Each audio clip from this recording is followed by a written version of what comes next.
was off to the north of us a little bit there. And then we also hauled it to Miller.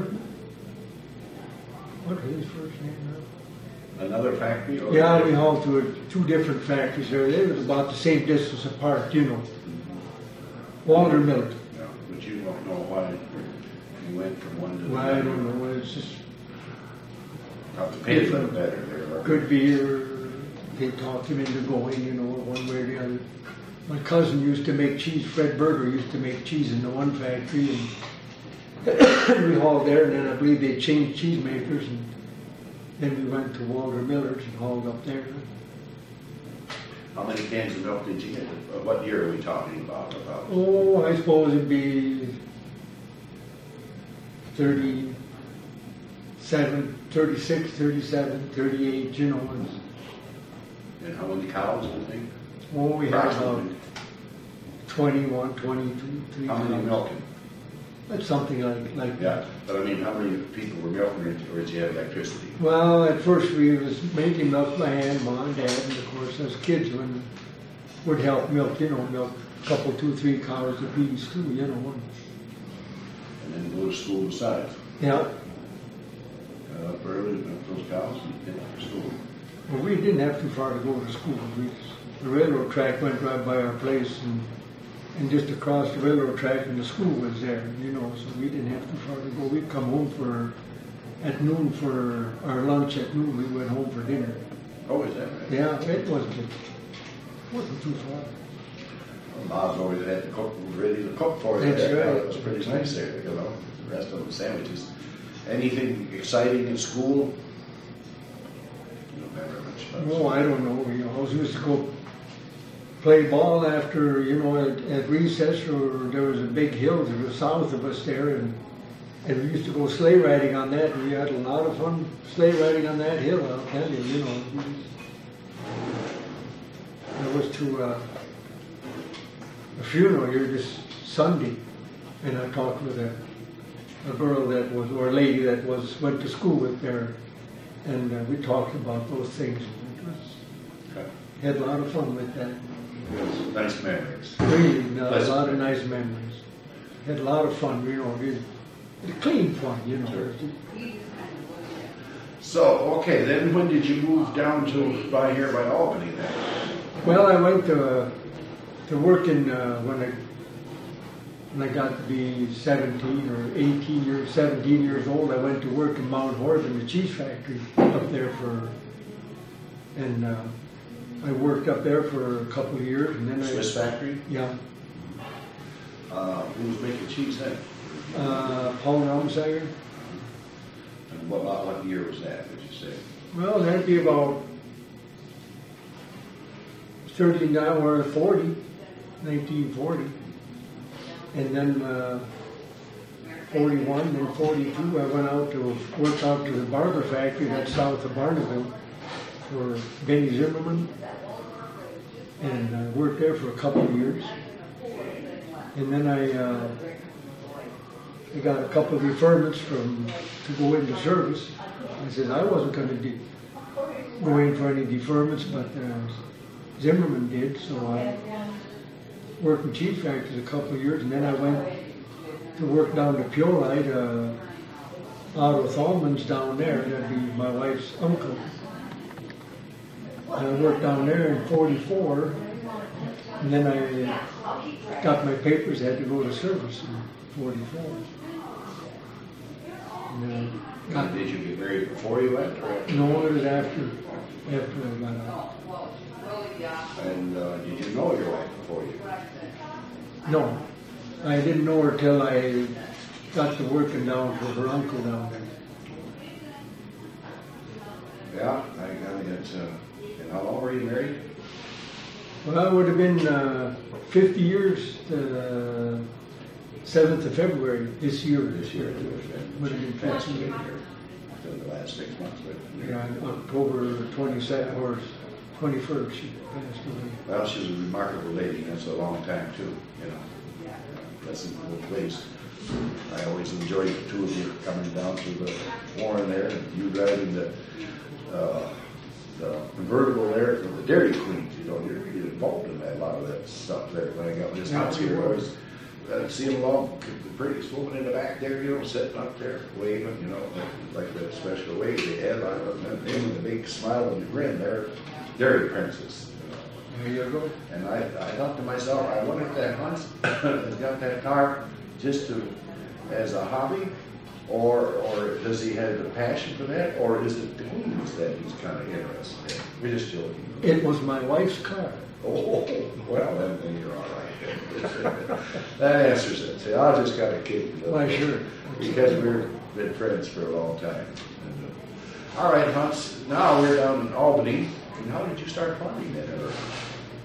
Well, I worked in cheese factories, and then I decided I was going to go farming, so I worked for a guy, Herb Phillips, out west of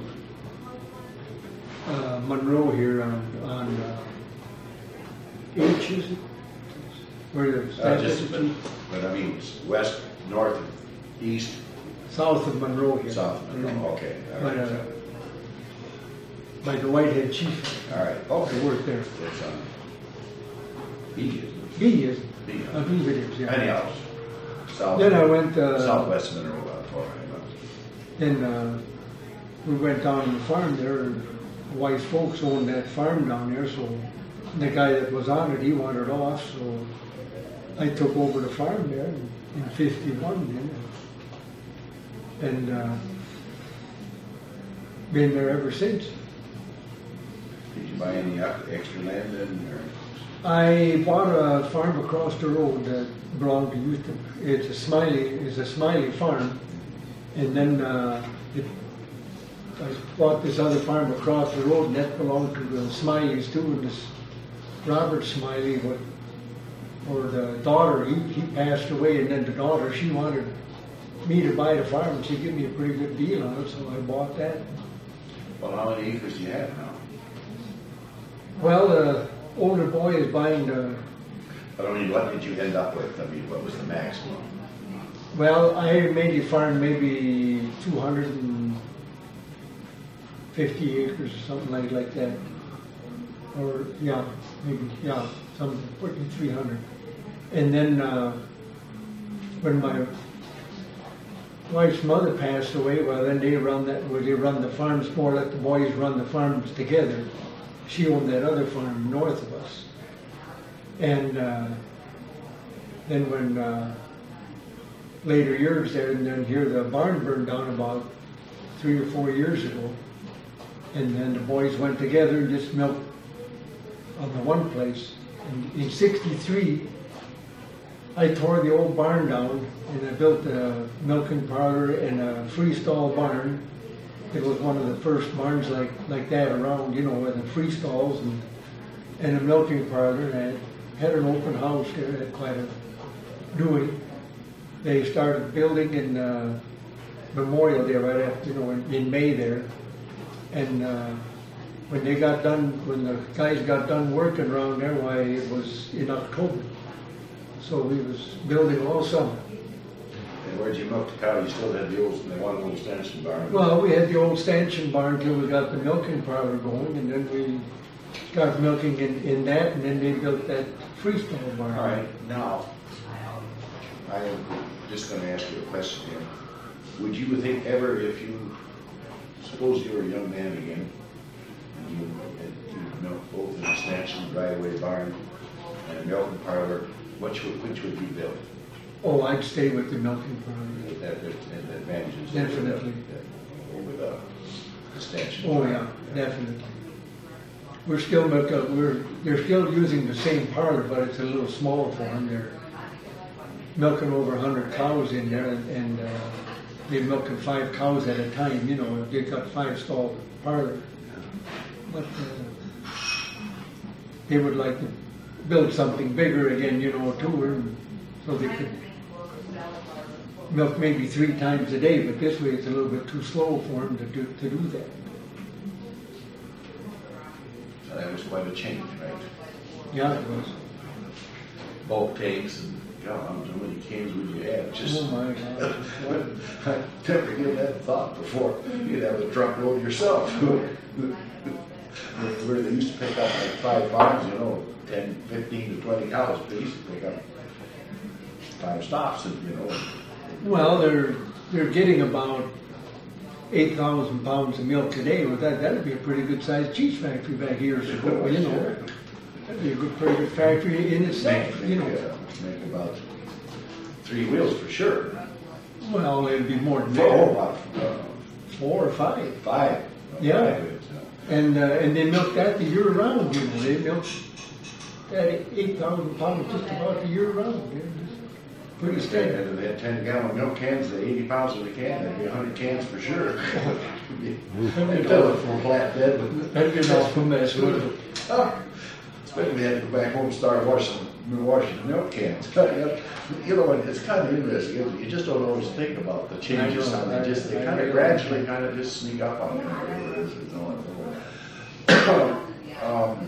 Hans, on these cheese factories, did most of these factories have pretty good luck? Did they? Or did they ever have any problems with the cheese in the silage or anything? Well, Hot weather or something? you always had to watch them a little bit, the farmers a little bit, how when I worked in cheese factories, you had to have good milk. That was one of the main things. And even yet, like we haul to the Maple Leaf Cheese Factory down by Twin Grove now. And they need good quality milk is what really. And if you got a bunch of farmers that you can sort of keep a handle on them, why you can get pretty good milk out of them, Well, you've been a staunch supporter, I've heard, for that Maple Leaf Co-op, and now you finally moved it down to Twin Grove. Well, we had to do a bunch of building, and we needed to do a bunch of building, and this old Yagi factory was down there and wasn't being run anymore, so Albert Depper had bought it, and then we could, he wanted to be back in the cheese factory, so he gave us a real good deal on it, and we couldn't hardly build anything with what we had to pay for it, but we had to do some remodeling, but we got a nice place. But these co-ops have kind of diminished throughout the state. Yes, they have.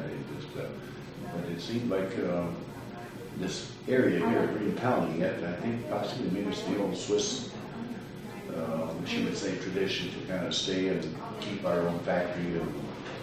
And correct me if I'm wrong, I think you said to me, John, even sometimes they were paying more for milk someplace else, you said they're going to keep the factory going. Okay? Well, as a rule, even with grade A and everything else, we always done good enough with our factory. I think we was good 75 cents to $1 to better than $1 over grade A most of the time. Oh, is that right? Oh yeah.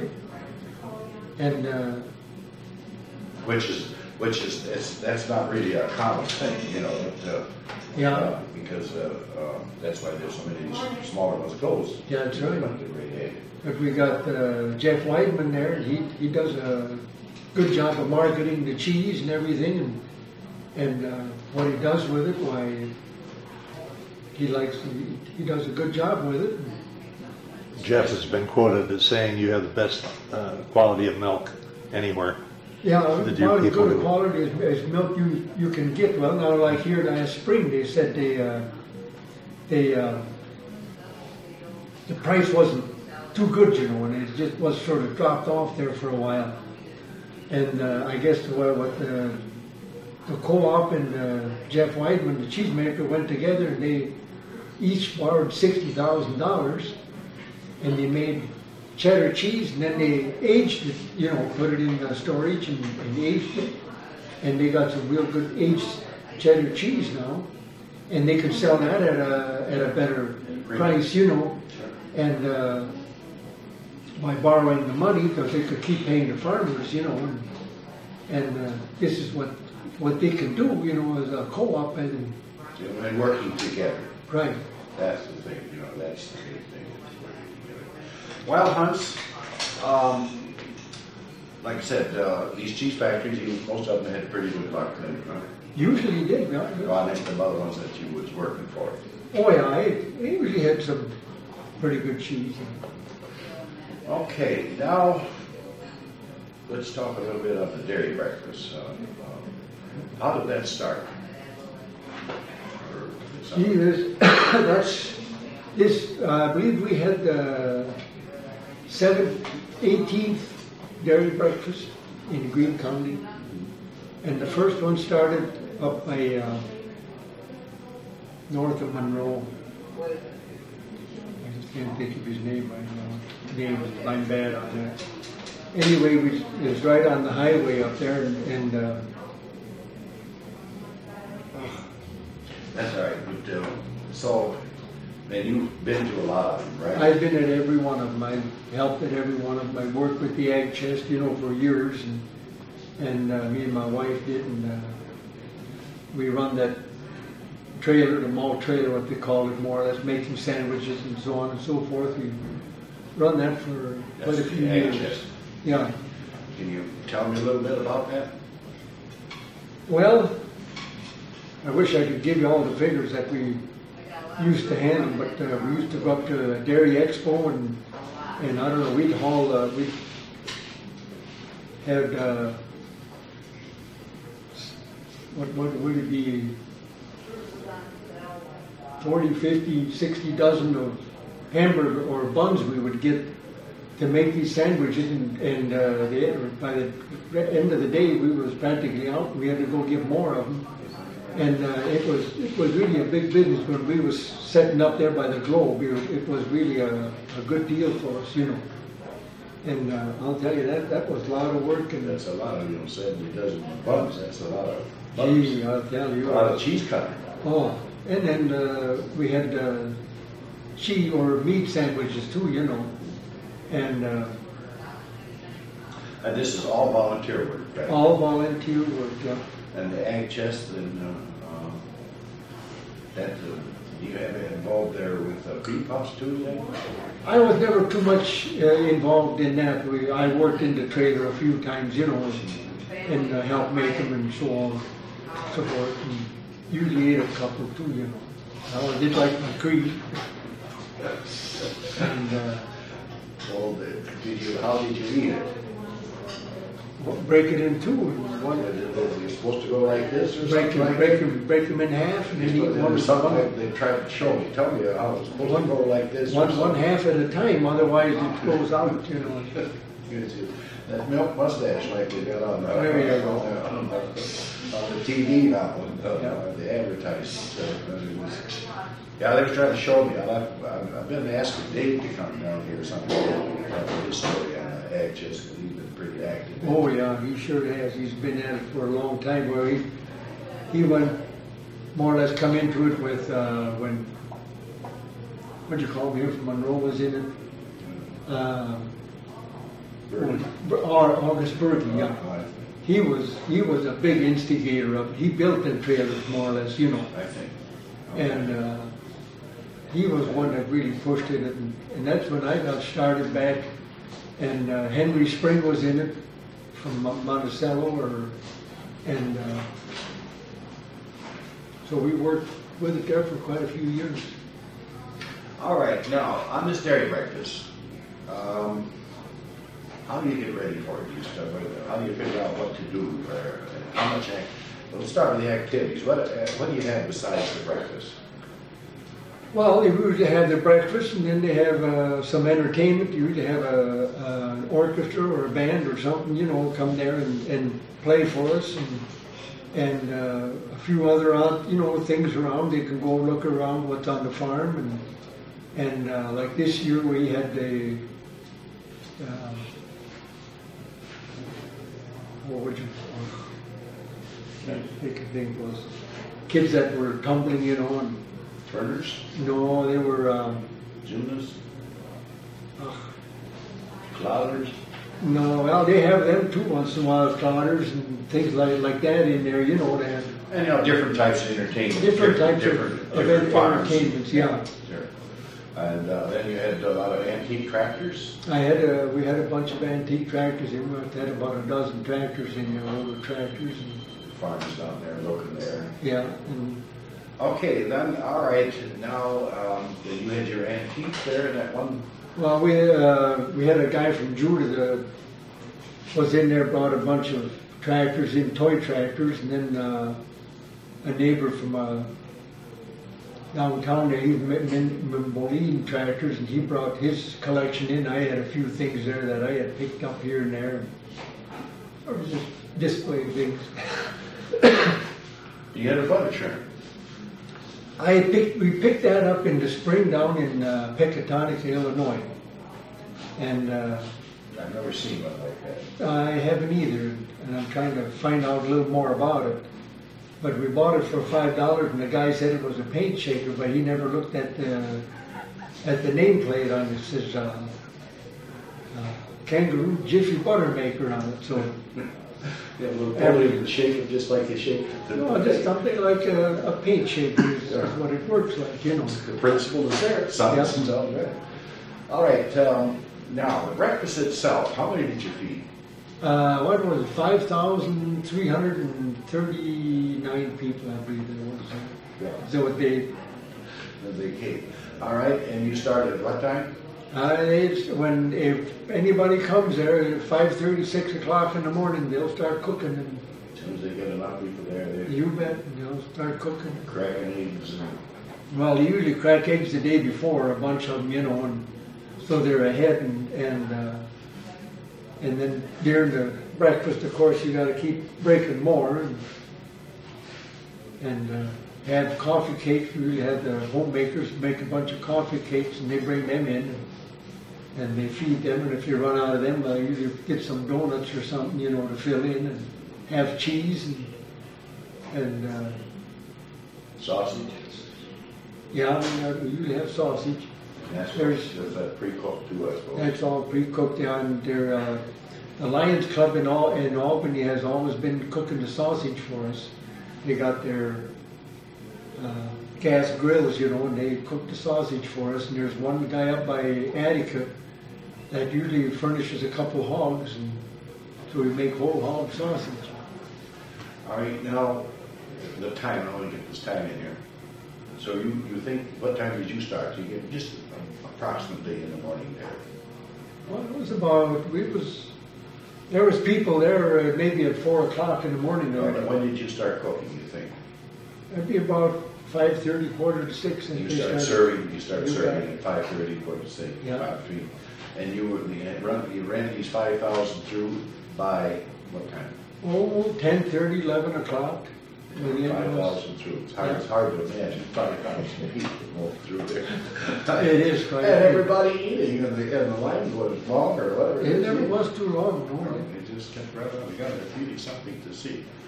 All right, now how did we get them there? How did they come in cars, and also what else? Cars and banks furnished buses from Albany and Monticello and Monroe, and they usually furnish buses so that people don't have to drive out there themselves. They'll get school buses to bring them out, and they'll run regular trips, until everybody is back home again. And then they can see some of the farm animals, the cows, Right. There was milking there till they was done milking, and people could come in and watch them milk while they was milking. And what they're doing the regular chores. The operation has to keep them all away there, whether they're somebody's eating breakfast or not. Right? That's right. 5,300. That's a lot of them between. That was the biggest one we ever had. Of course, it's a pretty good location there. It's right on the end of 39 and 59. It's both highways in there. It worked out just beautiful. Well, it's been a pleasure visiting with you, Hans. And you got your sons, you say? Your family, quick here before we finish up. You have how many children? We got 3 children. Kenneth and Carl, and then Lois, she's in Virginia. But the 2 boys are farming The together? 2 boys are farming there. And you're selling out and The older boy is buying the main farm there. keeping the conditions going in. Yeah. And Swiss immigrant name stay here to be a cow. Well, we hope so. Pleasure visiting. Good to see you, Hansi. You bet, thank you. I'd like to just interrupt for one thing here. We had a little fault, a little slow in starting it, so we probably lost a minute. So I think I should mention that your family came from Thun. Your mother was pregnant when she came to this country, so you were born in this country. That's one part we can't, if we missed it, we can't afford to miss that. So, sorry about that. That's okay.